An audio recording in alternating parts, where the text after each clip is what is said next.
Item ಯಾವುದೇ ಇರಲಿ try ಮಾಡಿ ಆಚಿ ಚಿಕನ್ ಮಸಾಲಾ. ಈಗ ಪೆಟ್ರೋಲ್ ಮತ್ತು ಡೀಸೆಲ್ ನೋ ಸ್ಟಾಕ್ ಅನ್ನುವ ಗಾಳಿ ಸುದ್ದಿಯ ಆತಂಕ ಬೆಳಗಾವಿ ಜನರನ್ನು ಕೂಡ ಬಿಡ್ತಾ ಇಲ್ಲ. ಬೆಳಗಾವಿ ನಗರದ ಪೆಟ್ರೋಲ್ ಬಂಕ್ಗಳಿಗೆ ಜನ ಮುಗಿ ಬೀಳ್ತಾ ಇದ್ದಾರೆ. ತಡರಾತ್ರಿ ಪೆಟ್ರೋಲ್ ಮತ್ತೆ ಡೀಸೆಲ್ ತುಂಬಿಸ್ಕೊಳ್ಳೋಕೆ ಜನ ಅಲ್ಲೂ ಕೂಡ ಕ್ಯೂ ನಿಂತಿದ್ದಾರೆ. ಪೆಟ್ರೋಲ್ ಸಿಗಲ್ಲ ಅನ್ನೋ ಆತಂಕದಲ್ಲಿ ಬಂಕ್ಗಳಿಗೆ ದೌಡಾಯಿಸಿದ್ದಾರೆ. ಆತಂಕದಿಂದ ಬೈಕು ಕಾರ್ಗಳಿಗೆ ಫುಲ್ ಟ್ಯಾಂಕ್ ಮಾಡಿಸ್ಕೊಳ್ತಾ ಇದ್ದಾರಂತೆ ಜನ.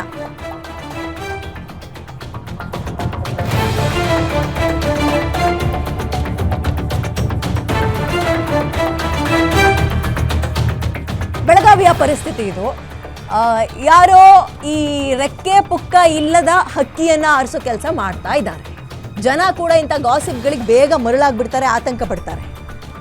ನೋಡಿ, ಇಲ್ಲೂ ಕೂಡ ಸಿಗಲ್ವಂತೆ ಪೆಟ್ರೋಲು ಅಂದ ತಕ್ಷಣ ಏನು ಮಾಡ್ತಾ ಇದ್ದಾರೆ, ಫುಲ್ ಟ್ಯಾಂಕು. ಕಾರು ನಾವು ಮನೆಯಿಂದ ತಿಂಗಳಿಗೆ ಒಂದ್ಸಲ ಆಚೆಗೆ ತೆಗೆಯೋದಾಗಲಿ, ಬಟ್ ಸ್ಟಿಲ್ ಕಾರ್ ತುಂಬ ಅಂದರೆ ಟ್ಯಾಂಕ್ ಫುಲ್ ಪೆಟ್ರೋಲ್ ಅಥವಾ ಡೀಸೆಲ್ ಹಾಕಿಸ್ಕೊಂಡು ಮನೆ ಮುಂದೆ ನಿಲ್ಲಿಸಿದ್ರಾಯ್ತು ಅನ್ನೋ ಮನಸ್ಥಿತಿಗೆ ಬಂದಿದ್ದಾರೆ. ಇದು ನಿಜಕ್ಕೂ ಆಘಾತ ಆ್ಯಂಡ್ ಆತಂಕಕಾರಿ. ಇದೇ ರೀತಿಯಾಗಿ ಎಲ್ಲರೂ ನಂಬ್ಕೊಂಡು ಬಂದು ಹಿಂಗೆ ಕ್ಯೂ ನಿಂತ್ಕೊಂಡ್ರೆ ನೋಡಿ, ಮಿಡ್ ನೈಟ್ ಆಗ್ತಾ ಇರುವಂತಹ ಘಟನೆ ಇದು. ಪೆಟ್ರೋಲ್ ಬಂಕ್ಗಳಿಗೆ ಜನ ಬಂದು ಮುಗಿ ಬೀಳ್ತಾರೋ ಘಟನೆ. ಹೀಗೆ ಎಲ್ಲರೂ ಕೂಡ ಅಗತ್ಯಕ್ಕಿಂತ ಹೆಚ್ಚಿನ ಕನ್ಸ್ಯೂಮ್ ಮಾಡೋಕ್ಕೆ ಶುರು ಮಾಡಿದ್ರೆ, ಅಂದರೆ ಬಳಸೋಕೆ ಶುರು ಮಾಡಿದ್ರೆ ಡೆಫಿನೆಟ್ಲಿ ಹಾಹಾಕಾರ ಶುರುವಾಗುತ್ತೆ.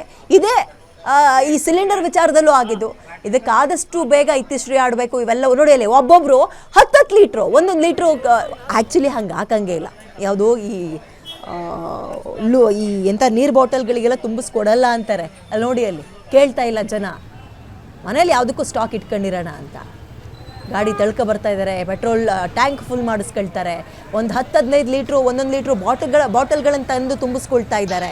ಇದಕ್ಕೆ ಆದಷ್ಟು ಬೇಗ ಈ ಗಾಸಿಪ್ಗಳಿಗೆ ತೆರೆ ಎಳಿಬೇಕು. ಇಲ್ಲಾಂದರೆ ಇದು ಕೃತಕ ಅಭಾವವನ್ನು ಸೃಷ್ಟಿ ಮಾಡೋದ್ರಲ್ಲಿ ಅನುಮಾನ ಬೇಡ ನಿಮಗೆ.